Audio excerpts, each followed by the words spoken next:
na kufufuka kwake. Bwana sasa. Kwa nini Yesu alikuja? Kwa nini alikufa? Kwa nini alisikwa? Kwa nini alifufuka? Hiyo ndio injili. Bwana sasa. Na tunapojua haya mambo, maisha ya Mkristo inabadilika. Wakati unajua kwa nini Yesu alikufa, akazikwa, akafufuka, maisha yako haiwezi kuwa ya kawaida tena. Bwana sasa. Basi Mtume Paulo amepasa pia alikuwa anatuzungumzia ya kwamba ndio mtume aliyokuka kipindi cha mwisho, anazungumza na kanisa la Korintho. Anawaambia, ndugu zangu, na waarifu ile injili ambayo niliwapasha habari zake. Amen. Kuna wakati Paulo alienda kwa kanisa la Korintho, akawaletea hiyo injili, na ndio ambayo alikuwa anawakumbusha maneno yale ambayo alikuwa amekwisha kuambia. Na anawaambia kwamba mstari wa 2, kwa hiyo maneno mnaokolewa ikiwa mnashika sana maneno niliyowaambia, isipokuwa mliamini bure. Praise Lord. Kama mnashika kile ambacho niliwaambia, basi mnaokolewa. Bwana sasa. Sasa swali ni, Paulo alikuwa anahubiri nini? Mstari wa 3 anasema ya kwamba, kwa maana niliwatolea nini hapo mwanzo yale niliyopokea mimi mwenyewe, ya kwa Kristo alikufa kwa ajili ya dhambi zetu, kama inenavyo maandiko.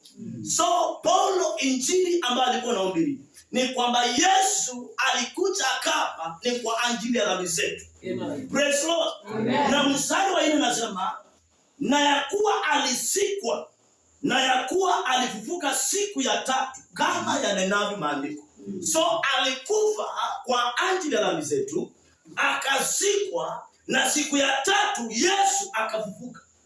Praise Lord. Hiyo ndio injili ya Paulo ambayo alikuwa akihubiri kila mahali anapoenda. Ufufuo wa Yesu Kristo. Maana nguvu siko katika ufufuo wa Yesu Kristo. Praise Lord. Unapoelewa kila ambacho kilichotendeka wakati Kristo alipotoka kwa mauti, maisha yako haiwezi kawa tena vile ilivyo. Wewe ukawa mtu wa kawaida, maana mtu ambaye ameokoka sio mtu wa kawaida. Nasema mtu ambaye ameokoka si mtu wa kawaida. Praise Lord. Wapendwa, mtu ambaye ako ndani ya Yesu sio mtu wa kawaida. Amen. Watu wengine wanaweza kulalamika na maisha, lakini ndani ya Kristo wewe sio mtu wa kawaida. Amen. Hallelujah. Wewe ukalalamika kama watu wa dunia. Wewe ukaishi bila tumaini kama watu wa dunia. Maana wewe uko ndani ya Kristo Yesu. Uko na tumaini la umilele. Na ile tumaini iliyo ndani yako linakutia nguvu jinsi ambavyo utaishi, jinsi ambavyo utakwenda, jinsi ambavyo utakuwa vile utaishi maisha hapa duniani, utakuwa mtu tofauti. Maana unaona mahali unaenda.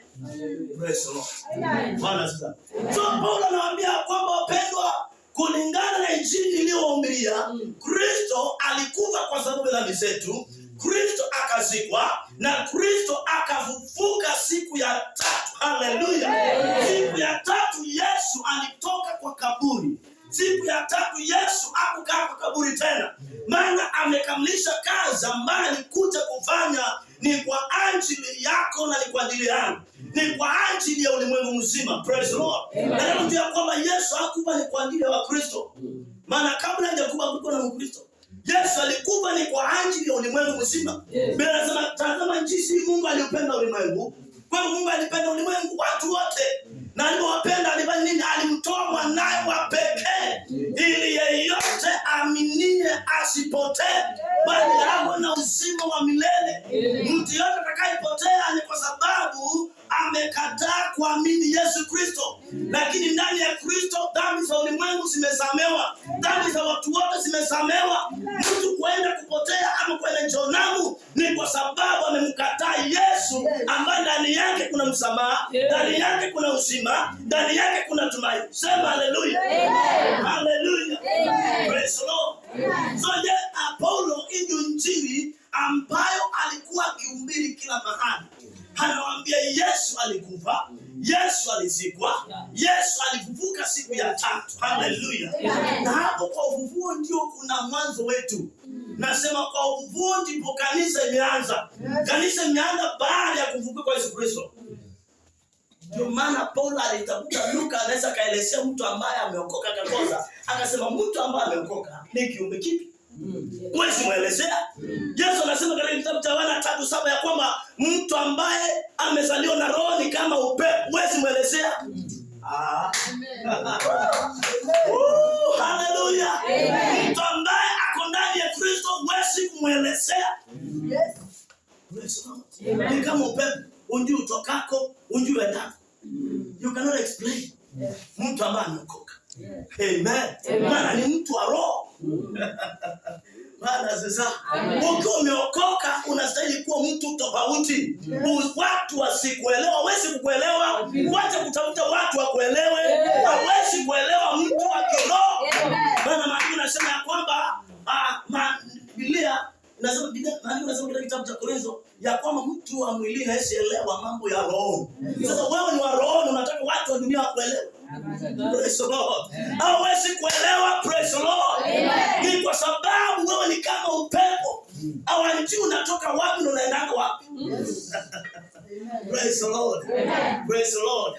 Hallelujah. Ni wangapi wanapenda Yesu hapa? Amen. Hallelujah. Maandiko yanasema mstari ule wa